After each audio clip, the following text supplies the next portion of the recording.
बल बेटा कहाँ काम करता है? नाभिक में, ठीक है? नाभिक में प्रोटॉन व न्यूट्रॉन या फिर क्या कह सकते हो न्यूक्लियॉन्स, क्या कह सकते हो? न्यूक्लियॉन्स को क्या करता है बेटा?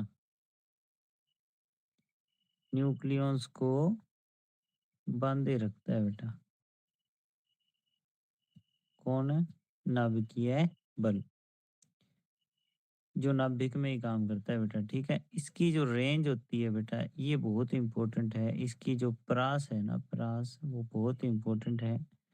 कितनी परास का बल है बेटा ये? अगर हम वैसे बोल लें तो ये लघु परास का है। क्या है बेटा? ध्यान रखना इस बात का, लघु परास का बल है और परास इसकी 10 की पावर माइनस 15 मीटर है। नाभिकीय बल है क्या बेटा? नाभिक में प्रोटॉनों और न्यूट्रॉनों के मध्य पाए जाने वाला बल है। नाभिक के अंदर न्यूट्रॉन और प्रोटॉनों के मध्य पाए जाने वाले बल को क्या कहते हैं बेटा? अपना नाभिकीय बल कहते हैं, ठीक है?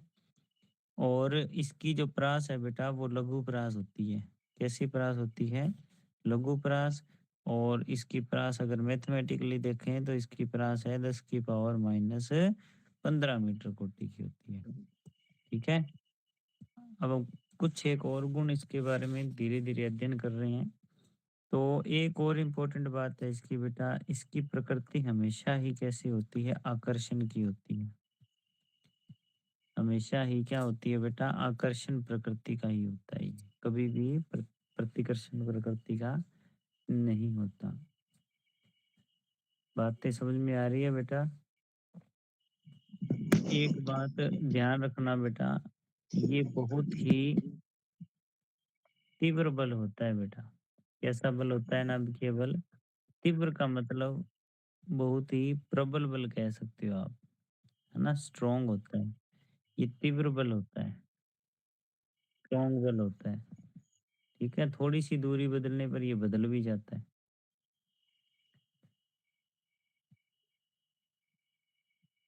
एक खास नोट इसमें ध्यान रखना है आपको, खास नोट है, ठीक है? खास नोट क्या है?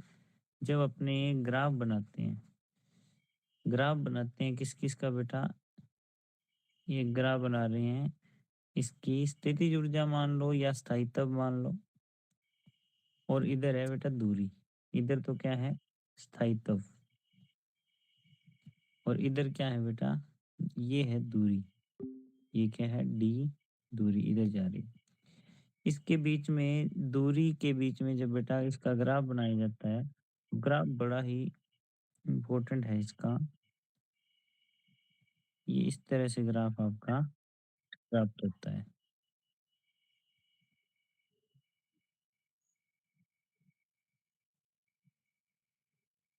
ये ऐसे होता है, ठीक है? ग्राफ इम्पोर्टेंट है बेटा, ध्यान रखना है इसका।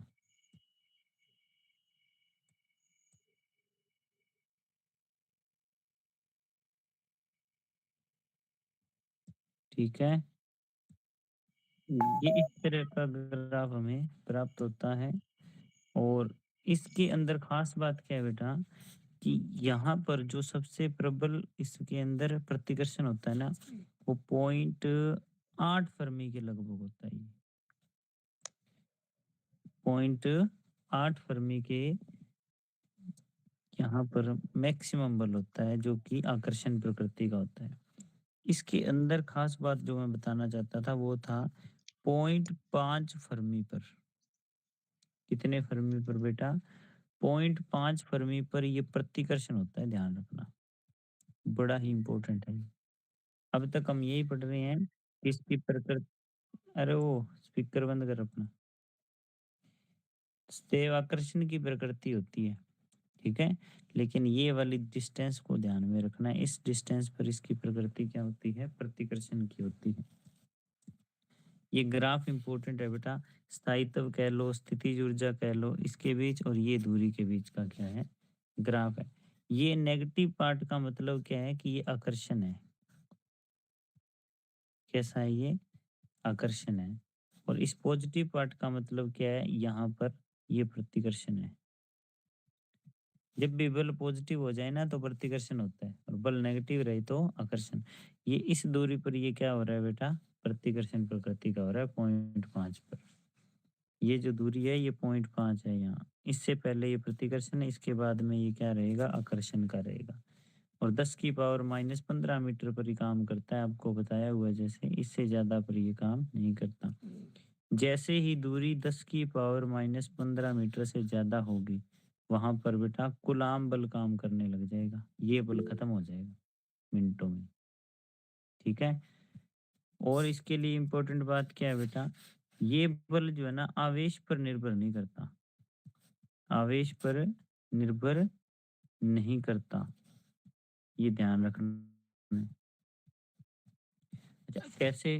क्योंकि अपने कोई भी नाभिक का निर्माण कर ले मान लो, तो उसमें प्रोटॉन भी हैं, न्यूट्रॉन भी हैं। प्रोटॉन, न्यूट्रॉन, न्यूट्रॉन, प्रोटॉन, ये सारे एक दूसरे से बंधे हुए हैं, है ना? तब ये प्रोटॉन प्रोटॉन पर भी उतना ही होता है, न्यूट्रॉन न्यूट्रॉन पर भी उतना होता है, प्रोटॉन न्यूट्रॉन पर भी उतना होता है। हालाँकि प्रोटॉन पर प्लस है, इस पर भी प्लस है, उतना ही बल लगता है। हालाँकि प्रोटॉन पर प्लस है, न्यूट्रॉन पर आवेश ही नहीं है, फिर भी इन दोनों के मध्य बल लगता है। यानी कि आवेश पर ये निर्भर नहीं करता। ठीक है? ये बल आवेश पर निर्भर नहीं करता, आश्रित नहीं होता आवेश पर। तो होता किस पर है? ये चक्रण पर निर्भर करता है बेटा। ठीक है? न्यूक्लियॉन्स के ये न्यूक्लियॉन्स के चक्रण पर निर्भर करता है। ठीक है? चक्रण पर क्या करता है? निर्भर करता है। चक्रण का मतलब उनकी रोटेशन यानी घूमना, घूर्णन। घूर्णन पर क्या करता है बेटा? निर्भर करता है। ये इम्पोर्टेंट बातें हैं जो आपको क्या रखनी है बेटा? याद रखनी है। ठीक है? अब जैसे-जैसे मैं इसमें नाभिक बड़े होते जाते हैं ना, वैसे-वैसे जैसे मान लो नाभिक बड़े हो रहे हैं, तो इसमें प्रोटॉन, न्यूट्रॉन की मात्राएँ ज़्यादा बढ़ने लग जाती है, बहुत ज़्यादा बढ़ने लगती है। जैसे-जैसे ए का मान बढ़ता है तो नाभिक के अंदर ये बहुत ज़्यादा संख्या में आ गए, और ज़्यादा संख्या में आ जाते हैं तो फिर इनमें प्रतिकर्षण होना शुरू हो जाता है, और फिर वो नाभिक कैसा हो जाता है बेटा? अस्थायी। ठीक है? तो इन बातों का ध्यान रखना है बस आपको, और बहुत ज़्यादा इसके अंदर कुछ भी नहीं है। ठीक है?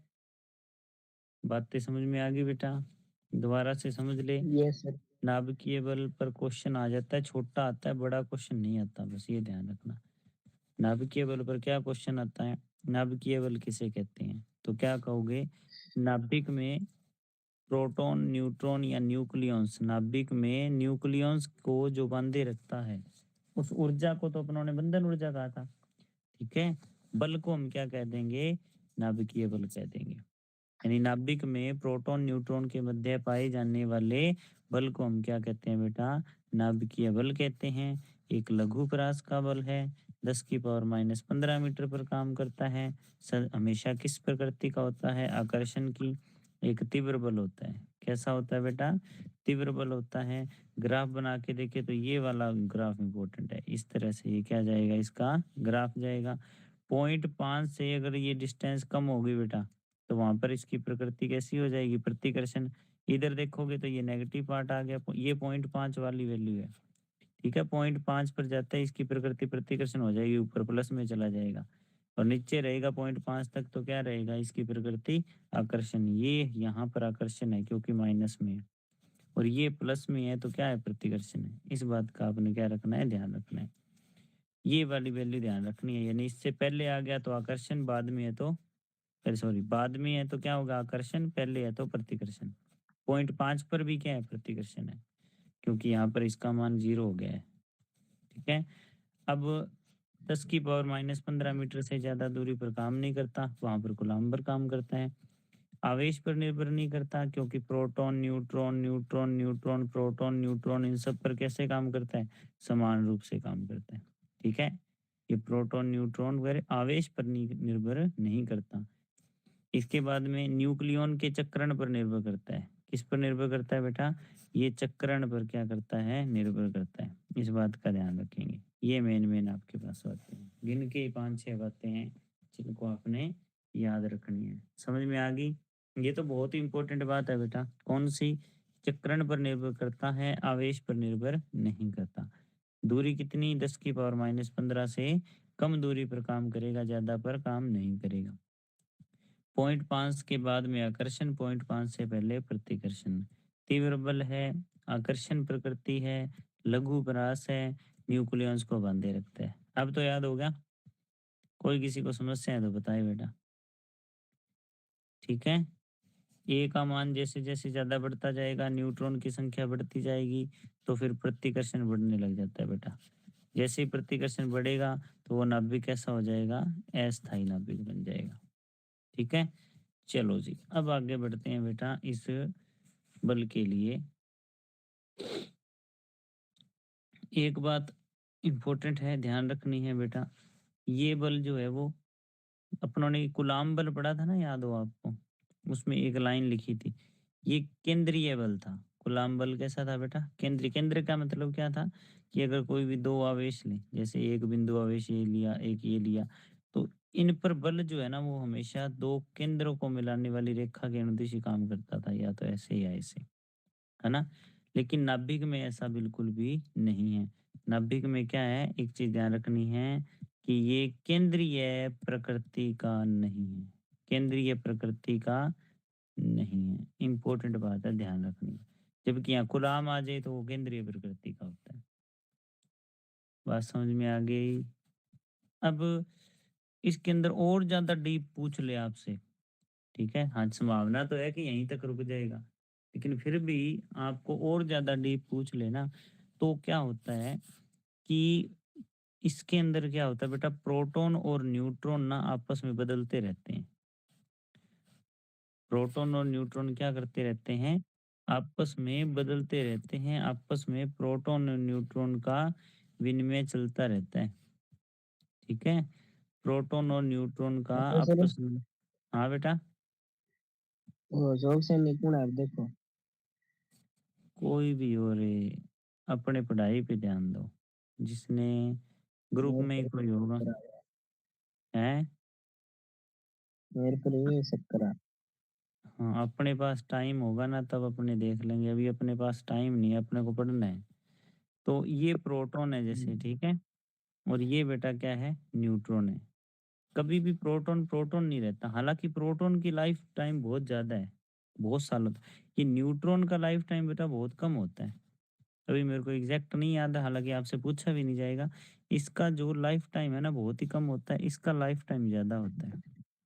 ये एक दूसरे में ना कन्वर्ट होते रहते हैं, प्रोटॉन जो है वो न्यूट्रॉन में कौन सी? बदलता है, और न्यूट्रॉन जो है वो प्रोटॉन में बदलता रहता है। ठीक है।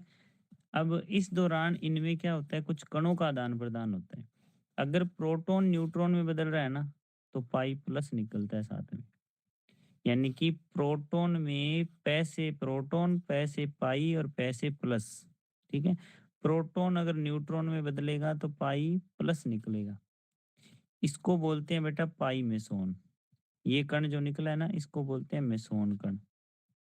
आपसे इतना नहीं पूछा जाएगा, फिर भी थोड़ी सी नॉलेज के लिए बता रहा हूँ। और अगर बेटा न्यूट्रॉन जो है ये किस में निकलता है बेटा, प्रोटॉन में बदले, तो फिर इसमें निकलता है, देखो, न से न्यूट्रॉन न से नेगेटिव। तरीका है बस याद रखने का, कि प्रोटॉन बदले किसमें, न्यूट्रॉन में, तो फिर प्रोटॉन के लिए पॉजिटिव। न्यूट्रॉन बदल रहा है तो न्यूट्रॉन के लिए पाई नेगेटिव। ये भी मेसोन कण है बेटा, इसको भी मेसोन कण कहते हैं। इसको मेसोन पॉजिटिव कहते हैं, इसको मेसोन नेगेटिव कहते हैं। और कई बार क्या होता है बेटा, प्रोटॉन ही प्रोटॉन में बदलता है, मतलब एक प्रोटॉन ऑलरेडी है, वो किसी और प्रोटॉन में बदलता है अलग ऊर्जा वाले में, तो उस दौरान पाई जीरो का निकलता है। ऐसे ही न्यूट्रॉन खुद न्यूट्रॉन में बदल जाए तो भी पाई जीरो का निकलता है, यानी खुद में ही कन्वर्ट हो रहा है तो जीरो। ठीक है। नया कण नहीं बन रहा तो जीरो। अगर प्रोटॉन बदल रहा है तो पॉजिटिव आ जाएगा, न्यूट्रॉन बदल रहा है तो नेगेटिव आ जाएगा। इन कणों का कुछ आदान प्रदान होता है इसमें। इतना बहुत है कि और डीप बताऊं? ये प्रोटॉन और न्यूट्रॉन होते हैं बेटा, क्वार्क पार्टिकल से बने होते हैं। ठीक है। क्वार्क कणों से मिलकर बने होते हैं। और क्वार्क दो प्रकार के होते हैं, एक तो सिंपल क्वार्क होता है, एक एंटी क्वार्क होता है। ठीक है। एक तो क्वार्क होता है और एक क्या होता है बेटा, एंटी क्वार्क होता है। इतना बहुत है, आपको बहुत है, इससे ज़्यादा आपसे नहीं पूछा जाएगा। पहली बात तो यहाँ भी नहीं आएगा। आपके लिए मेन बातें फिर से मैं रिपीट कर दूं, क्योंकि काम की बातें ना रह जाएं। ठीक है, दोबारा से सुन लें। नाभिक में प्रोटॉन और न्यूट्रॉन को जो बांधे रखता है उस बल को क्या कहते हैं, नाभिकीय बल। उस ऊर्जा को कहते हैं बंधन ऊर्जा। ठीक है। परास कितनी है बेटा, लघु परास का बल है 10 की पावर -15 मीटर तक ही काम करता है। ठीक है। ये सदैव, इसकी जो प्रकृति है बेटा वो कैसी होती है, इसकी प्रकृति जो है वो सदैव ही आकर्षण की होती है, ध्यान रखनी है। तीव्र बल है बेटा, ध्यान रखना है। ग्राफ में और कुछ याद रहे ना रहे, ये पॉइंट ध्यान रखना है कि पॉइंट 5 से पहले प्रतिकर्षण हो जाएगा, ये पॉजिटिव में चला गया, बाद में एक ऐसा आ गया है नेगेटिव, तो ये आकर्षण का होगा। ठीक है। पॉइंट 8 पर इसकी आकर्षण की प्रकृति कैसी हो गई है, सर्वाधिक हो गई है। पॉइंट 5 पर प्रतिकर्षण है। 10 की पावर -15 से ज्यादा दूरी पर काम नहीं करेगा। आवेश पर निर्भर नहीं करेगा, चक्रण पर निर्भर करता है। ठीक है। कैसा है, नहीं है, ये ध्यान रखना है। तो ये केंद्रीय प्रकृति का बल नहीं है, मोस्ट इंपॉर्टेंट बात है, ये केंद्रीय प्रकृति का बल नहीं है, इसको ध्यान रखना है, ये नहीं है यहाँ पर। ठीक है ना, गुलाम होता तो ये नहीं कट जाता।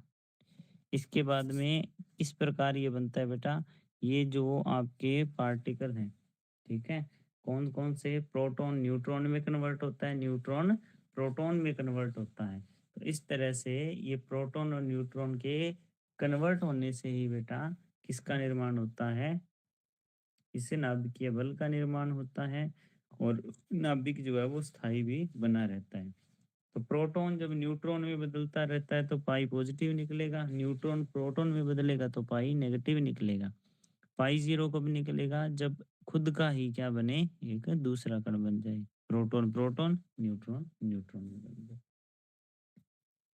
ठीक है बेटा, इतनी बात समझ में आई हो तो हम आगे बढ़ते हैं।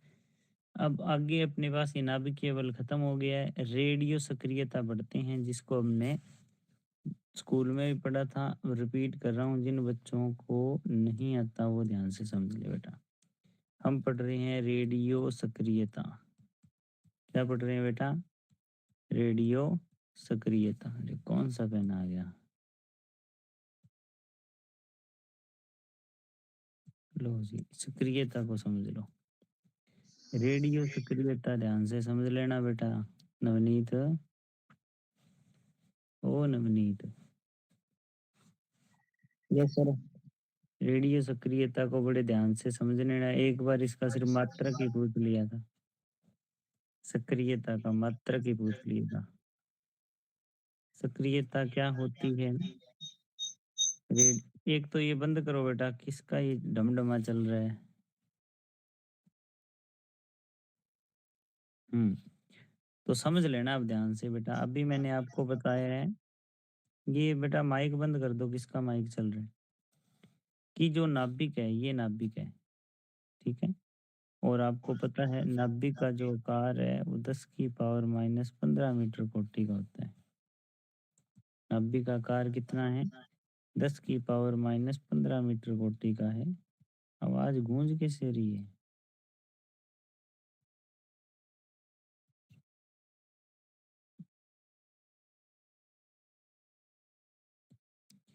तो इस जो नाभिक है इसके अंदर बेटा बहुत सारे कण भी पाए जाते हैं, ये भी हमें पता है, proton, neutron, proton neutron, neutron proton, neutron proton, neutron neutron, इस तरह के कण पाए जाते हैं, है ना। अभी अपनों ने देखा, ये इस तरह से नाभिक का निर्माण हो गया।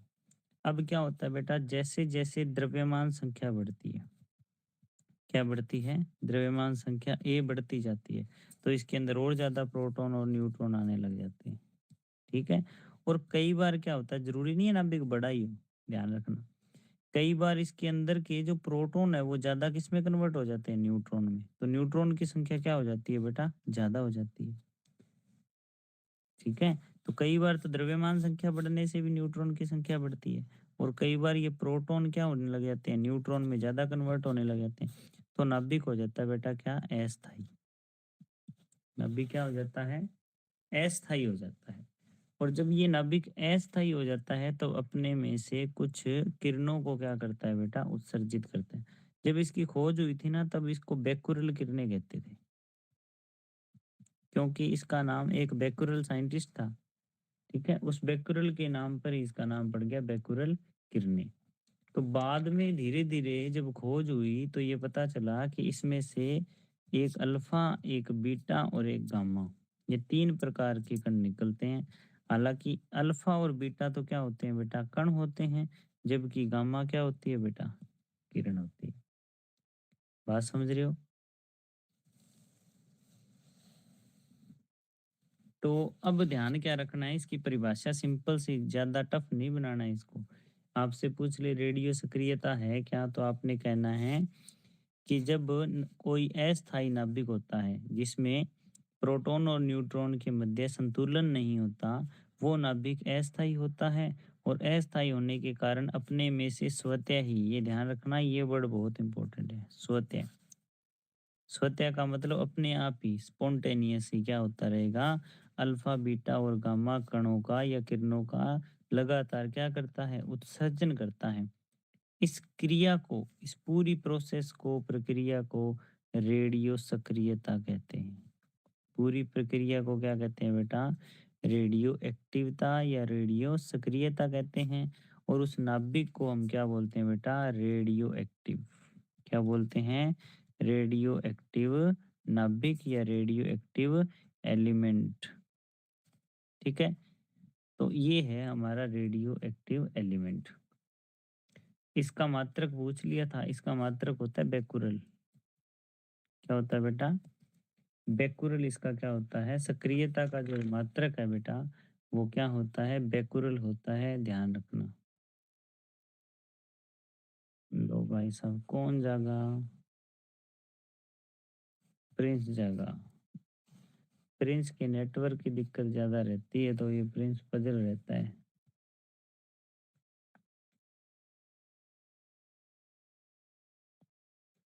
ठीक है, इतनी बात समझ में आई या नहीं आई? ये सर आगे। तो बता, सक्रियता का मात्रक क्या है? बैकुरल। इसका और भी मात्रक होते हैं, ठीक है, एक इसका मात्रक विघटन प्रति सेकंड भी होता है। ठीक है, तो आपने अलग यस सर। अलग फटाफट इसको पढ़ते जाना है बेटा। ठीक है, याद रह जाएगा। Yes sir. ये आपकी क्या है? सक्रियता है। ठीक है, इसको और ज़्यादा क्लियर कर देता हूँ मैं। इसकी सिंपल से सिंपल परिभाषा देखनी हो तो बेटा क्या होता है कि ये नाभिक है जैसे। ठीक है, इसमें से कण निकलते जा रहे हैं स्पॉन्टेनियस, अपने आप ही स्वतः ही, अल्फा बीटा गामा। ठीक है, अल्फा बीटा गामा कण निकलते जा रहे हैं। तो मान लीजिए स्टार्टिंग में इसके अंदर नाभिक थे एन जीरो। सबसे पहले इसमें नाभिकों की संख्या कितनी है? N zero. उस डी टी समय के पश्चात में डी एन नाभिक निकल गए इसमें से। डी टी समय के पश्चात जो डी एन नाभिक हैं वो क्या हो गए? विघटित हो गए, कह लो। क्या हो गए? विघटित हो गए। या फिर हम कह सकते हैं कि क्षय हो गए। नाभिकों का क्या हो गया? क्षय हो गया, विघटन हो गया। अब इस विघटन की दर को, यानी कि डी एन बटे डी टी को, एकांक समय में क्षय होने वाले नाभिकों की संख्या को क्या कहते हैं? एकांक समय में, ध्यान रखना, एकांक समय में क्षय होने वाले, क्षय होने वाले नाभिकों की, नाभिकों की संख्या को क्या कहते हैं बेटा?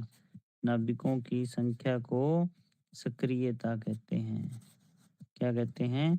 सक्रियता कहते हैं। याद रह जाएगा, कोई समस्या तो नहीं है? सक्रियता कहते हैं। अगर कुछ ना याद रहे तो इतनी चीज आपको याद रहनी चाहिए। एकांक समय में क्षय होने वाले नाभिकों की संख्या को सक्रियता कहते हैं। तब इसमें आप ये चीज ऐड कर सकते हो फिर, ऊपर वाली। रेडियो की जो नाभिक में प्रोटॉन न्यूट्रॉन के मध्य संतुलन नहीं होता तो नाभिक अस्थायी हो जाता है, अपने में से अल्फा बीटा गामा किरणों को उत्सर्जित करता है। एकांक समय में क्षय होने वाले नाभिकों की संख्या को क्या कहते हैं बेटा? क्या कहते हैं? रेडियो सक्रियता या सक्रियता कहते हैं। क्लियर? अरे क्लियर है? Yes sir. सक्रियता को हम यस बेटा सर। आर से प्रदर्शित करते हैं, माइनस डी एन बटे डी टी। यानी डी एन नाभिक है जो डी टी समय में क्षय हो गए, विघटित हो गए, निकल गए, इसलिए निकल रहे हैं, इसलिए क्या लग गया आगे बेटा? माइनस लग गया। ठीक है, डी एन बटे में डी टी। और ये बेटा लेमडा एन के बराबर होता है, इस लेमडा को क्षय नियतांक कहते हैं। ठीक है, आपके मतलब इतनी पहले होता था डिटेल से, अब आपको मेन मेन चीजें बता रहा हूँ मैं आपको। ये जो लेमडा है इसे कहते हैं बेटा क्षय नियतांक।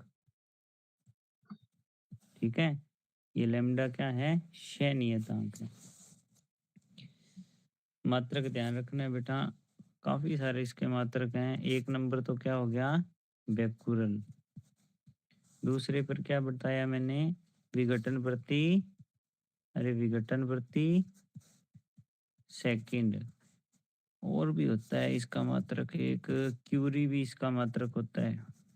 ठीक है, क्यूरी भी इसका मात्रक होता है। एक रदरफोर्ड से भी इसका एक मात्रक होता है बेटा, रदरफोर्ड भी इसका मात्रक है, लेकिन अपने को इतने ध्यान में नहीं रखने, अपने को ये ध्यान में रख लेने बस। ज्यादा पूछने में आता है बेटा बैकुरल, ये भी क्यूरी भी कई बार पूछ ही लेता है, पूछने को क्या है। तो ये आपको मेन मेन चीजें याद रखनी है। इसके बाद में मैं और देखूंगा, अगर आपके सिलेबस में कुछ और हुआ ना तो आपको और भी डीप करवाएंगे फिर इसको। मैं भी इतना ही आपके होगा शायद। यहाँ तक किसी को कोई शंका है तो बताएं। अब आपके सिलेबस में एक चीज है अल्फा कणों के गुण, है ना? बीटा कणों के गुण और गामा किरणों के गुण, ये सारे हैं अल्फा बीटा और गामा किरणों के गुण हैं। नींद तो नहीं आ गई? अरे अंकेश जुड़े है क्या नहीं आज?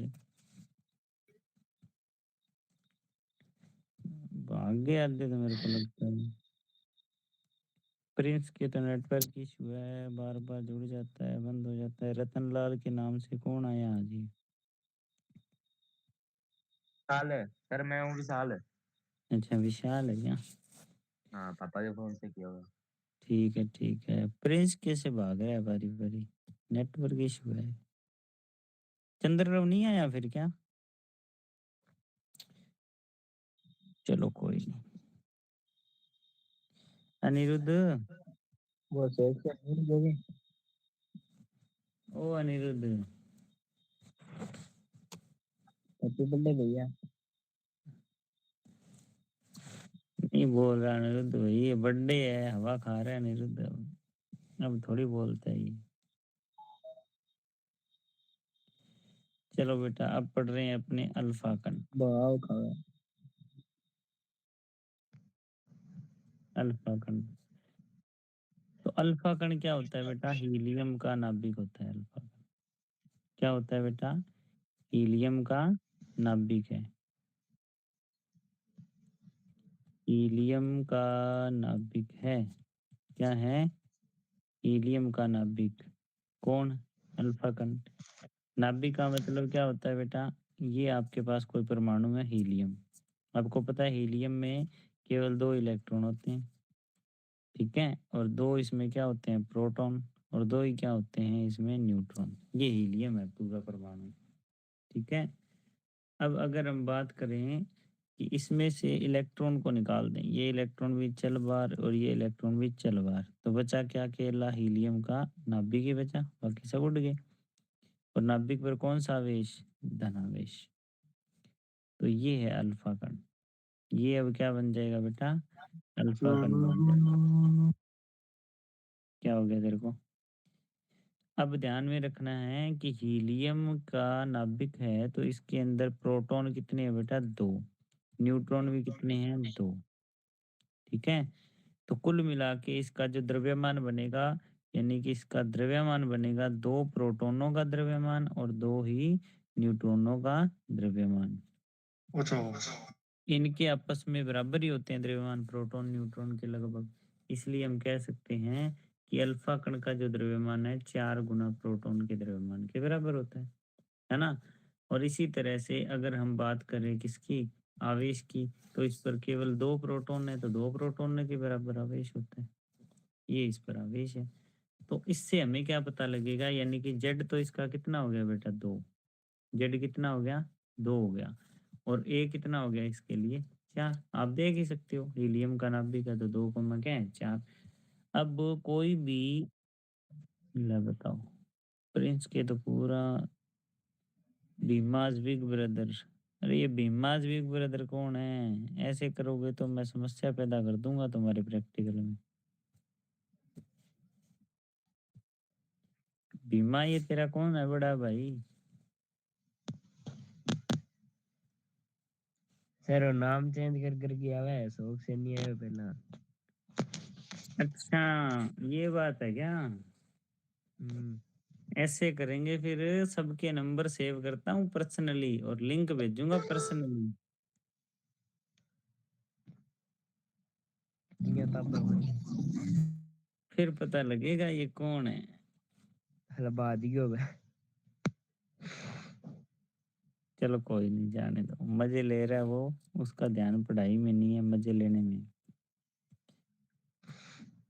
चलो कोई बात नहीं। अब देखो एक्स नाभिक है जैसे हमारे पास एक्स जेड ए, इंपॉर्टेंट है ये, ध्यान रखना इस बात का। एक्स जेड ए नाभिक अस्थायी है। अस्थायी नाभिक क्या करते हैं बेटा, अपने में से अल्फा बीटा और गामा का उत्सर्जन करते हैं। मान लीजिए कि इसने किसका उत्सर्जन कर दिया बेटा, अल्फा कण का। अल्फा कण का उत्सर्जन करने का मतलब है इसने हीलियम नाभिक को क्या कर दिया, निकाल दिया, है ना? हीलियम नाभिक निकल गया।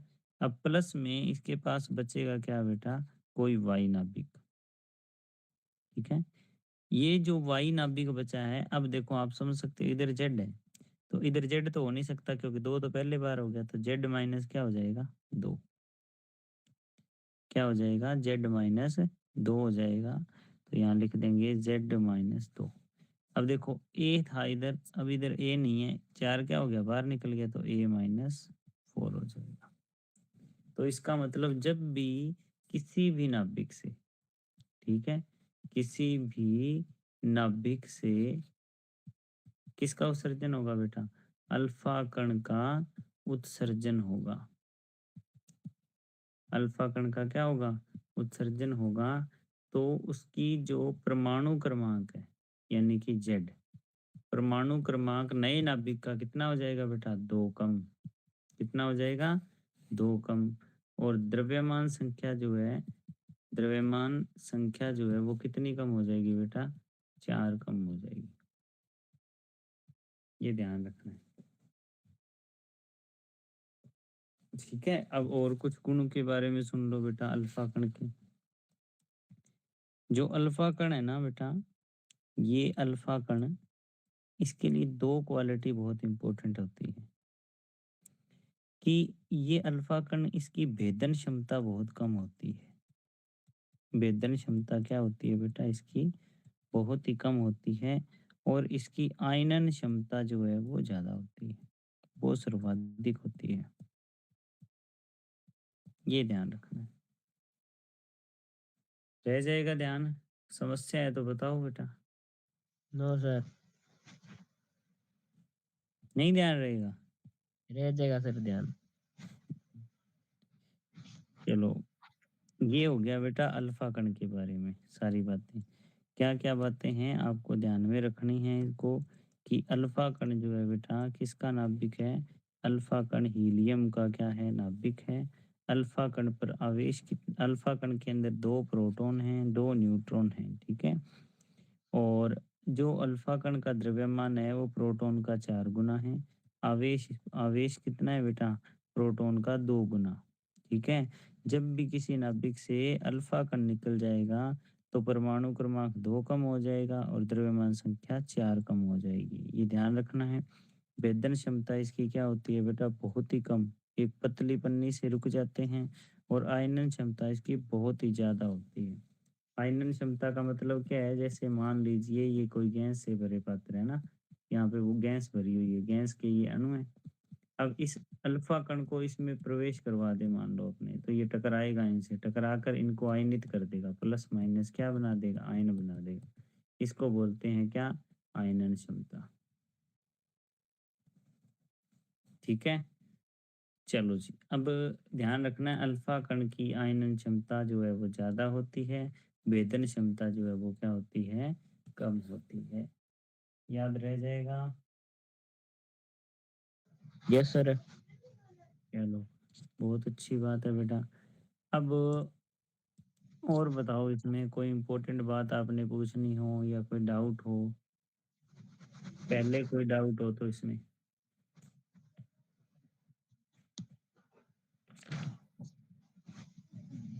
कल ये लेसन खत्म करना है अपने को। कल ये लेसन खत्म हो जाएगा। Yes sir.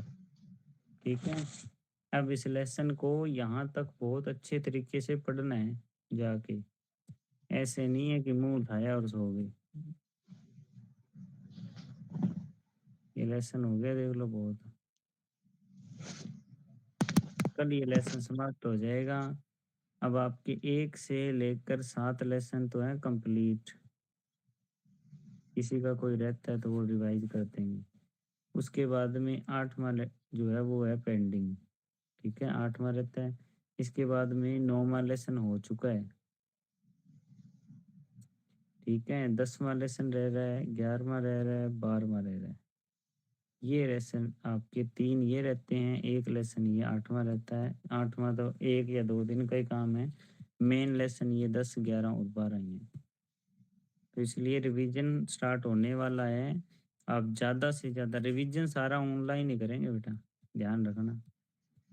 रिवीजन सारा ऑनलाइन करेंगे ताकि आपको घर पे टाइम ज़्यादा मिल जाए। करने को मैं ऑफलाइन कर लूँगा, पर वहाँ पे सेटिंग बैठ ही नहीं रही आपकी। अब औखा-सौखा करके ये दिसंबर में अपने को सिलेबस ख़त्म कर देना। पहले ही कर देना, दिसंबर तो ख़त्म होने ही नहीं देनी। फिर पूरा इसको 2 बार रिवीजन भी करना है बेटा। साथ में टेस्ट चलेंगे स्कूल में, आपके इधर रिवीजन चलेंगे। उस रिवीजन के अंदर सारे बच्चे ऐड हो जाना, ताकि जिसका पेंडिंग है वो पेंडिंग जो है वो पूरा हो जाए। ठीक है ना? राहुल जुड़ता नहीं है रे आजकल, कहाँ गया वो? नवनीत, राहुल कहाँ गया? सर रिचार्ज खत्म है उसके पास, कराएगा 2-3 दिनों में। क्या जरूरत है फिर अब कराने की? उसको क्या पेपरों के बाद ही करा लेना। सर वो बोल तो रहा था। बोलने से क्या होता है बेटा, जल्दी जल्दी कराओ और सभी आराम से अब पढ़ के सो जाओ। गुड डे नाइट है, कौन हो सकता है सर वो? वो कैसे लगा मेरे को तो। हम्म, लगने से तो कुछ भी हो सकता है मुकेश, हो ना हो वो बात अलग है। कल मेरे ही आज ही मार दी, ओ आ गयो। कहाँ मार दी? तेरे तो पड़ी ही नहीं, बच गया तुम्हारी। लड़ गया था। सर हाँ बेटा। Birthday boy. बर्थडे बॉय कल केक खवाओ फिर। बर्थडे बॉय ने फिर लंबो कर रखे है। चल कोई नहीं, बर्थडे बॉय थे, रात रात लंबो कर लो। सर जिम्मेदार सुनो तो, दिया गया। हाँ अरे होंगे सर, थारा तो है जो मेरा, अरे बीमा बंद कर लिया सर। मैं होंगे कि ना वार्षिक पेपर कहता है कि सर मेरे एंगेजमेंट है, वो मिलना है। है। वार्षिक पेपर कब कंप्लीट होई सर? 12 तारीख बताया, 12 तारीख तक प्रोग्राम करने की स्कीम है। तो तू क्या में मिल रहा है? मेरी बात सुन, पेपर क्या में देना, आधे पेपर अरे सर पेपर भी जरूरी है सर, लाइफ है क्या है, है। पेपर भी जरूरी है सर। केकरा को पेपर देगा बता मन? नौकरी लागना सर, जिम्माऊं की। किन जिमाई? ये तो मैं हैं तेरी बहू है कि तेरी घर वाली है? रिश्ता उड़ाई गए तुम ही है